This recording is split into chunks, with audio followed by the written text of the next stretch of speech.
दोस्तों, leaf miner और कटरपिलर दो ऐसी गंभीर समस्याएं हैं जो कि सिर्फ संतरे या नींबू वर्गीय पौधों में ही नहीं बल्कि लगभग सभी प्रकार की फसलों के लिए बहुत ही खतरनाक होती है। तो आज के इस वीडियो में इसी बारे में बात करेंगे कि लीफ माइनर और कटरपिलर होता क्या है, फसलों में इनकी पहचान और रोकथाम हम किस प्रकार से कर सकते हैं। पहले बात करते हैं लीफ माइनर के बारे में। वीडियो में इस समय जो लार्वा आप देख रहे हैं ये लीफ माइनर के ही लार्वा हैं, जो पत्तियों की कोशिकाओं को अंदर ही अंदर से लगातार खाते रहते हैं, जिससे पत्तियों का विकास नहीं हो पाता है और पौधे की वेजिटेटिव ग्रोथ भी इसी वजह से रुक जाती है। सोयाबीन, मूंगफली, मूंग जैसी सामान्य फसलें और अगर फलदार पौधों की बात करें तो संतरे एवं नींबू वर्गीय पौधों के साथ साथ अमरूद, अंगूर और तरबूज में यह रोग अधिक होता है। सब्जियों में खासकर मिर्ची, बैंगन, टमाटर और खीरे के साथ साथ लगभग सभी बेल वाली सब्जियों में लीफ माइनर से बहुत अधिक नुकसान होता है।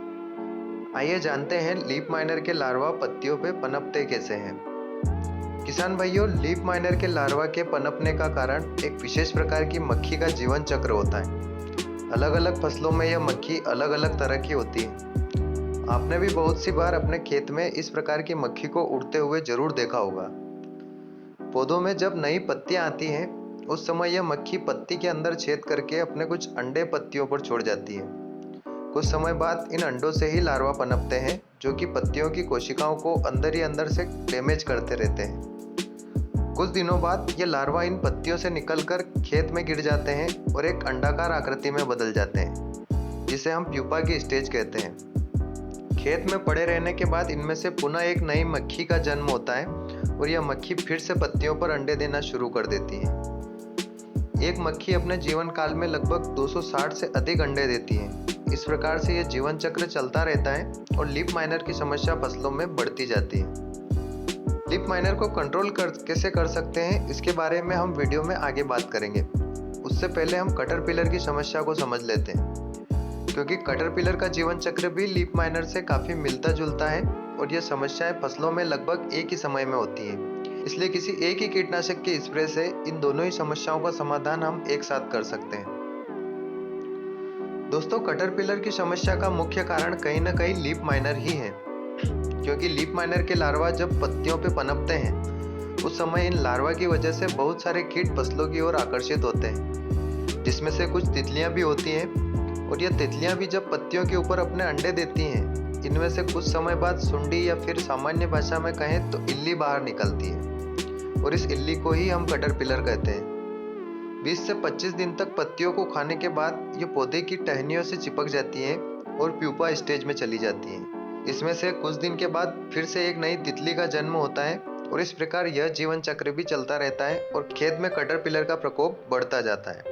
पत्तियों को खाने के साथ साथ यह फूल एवं फलों को भी पौधे से काटकर नीचे गिरा देती है। इन दोनों रोग की पहचान आप फसल की प्रारंभिक अवस्था में ही कर सकते हैं।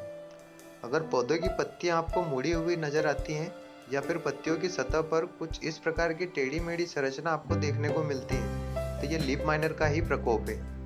ध्यान से देखने पर इनके आखिरी छोर पर आपको लीफ माइनर के लार्वा भी नजर आ सकते हैं। वहीं कटरपिलर की प्रकोप होने पर पौधे में बहुत सारी पत्तियां आपको कटी हुई नजर आएगी और पौधे की टहनियों या पत्तियों पर आपको सुंडी या इल्ली भी नजर आ सकती है। अधिक प्रकोप होने पर आप इमामेक्टिन बेंजियम का इस्तेमाल कर सकते हैं, लेकिन गर्मी की सीजन में आपको इसका इस्तेमाल नहीं करना चाहिए। हमारे बहुत सारे किसान भाई ऐसे हैं जो गर्मी में सब्जियों की खेती करते हैं या फिर संतरे एवं नींबू वर्गीय पौधों में यह समस्या गर्मी की सीजन में ही होती है। इसके स्थान पर आप इमिडाक्लोरोपिड का इस्तेमाल कर सकते हैं। यह भी बहुत ही अच्छा असरकारक कीटनाशक है।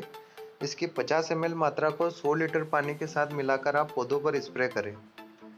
यदि आपको लगता है कि इन रोगों का प्रकोप फसल पर अभी ज़्यादा नहीं हुआ है तो उस स्थिति में आप किसी हल्के कीटनाशक का प्रयोग भी फसलों पर कर सकते हैं, जैसे कि रोगोर या फिर टाटा कंपनी की टफगोर के नाम से एक कीटनाशक आता है। इसमें डाइमेथोएट मिला हुआ होता है, जो कि लीफ माइनर और कटरपिलर को कंट्रोल करने के लिए ही प्रयोग किया जाता है। या फिर आप प्रोपिनोसाइफर, जो कि प्रोपिनोपास और साइपरमेथ्रिन का मिक्सर होता है, उसका भी इस्तेमाल कर सकते हैं। इन तीनों ही दवाइयों में से किसी एक की 200 ml मात्रा को 100 लीटर पानी के साथ मिलाकर आप पौधों पर स्प्रे करते हैं तो लीफ माइनर और कटरपिलर की समस्या से शुरुआत में ही छुटकारा पा सकते हैं। आप जैविक तरीके से भी इन रोगों की रोकथाम कर सकते हैं। इसके लिए आप नीम के तेल या फिर नीमास्त्र बनाकर पौधों के ऊपर स्प्रे कर सकते हैं। नीमास्त्र बनाने की विधि का एक वीडियो इस YouTube चैनल पर पहले ही उपलब्ध है। दोस्तों, ऐसी ही जानकारियाँ लेकर इस YouTube चैनल पर बहुत सारे वीडियो अपलोड होते रहेंगे, इसलिए चैनल को सब्सक्राइब करें और वीडियो अच्छा लगा हो तो लाइक ज़रूर करें। मिलते हैं अगले वीडियो में किसी नई जानकारी के साथ। तब तक के लिए धन्यवाद।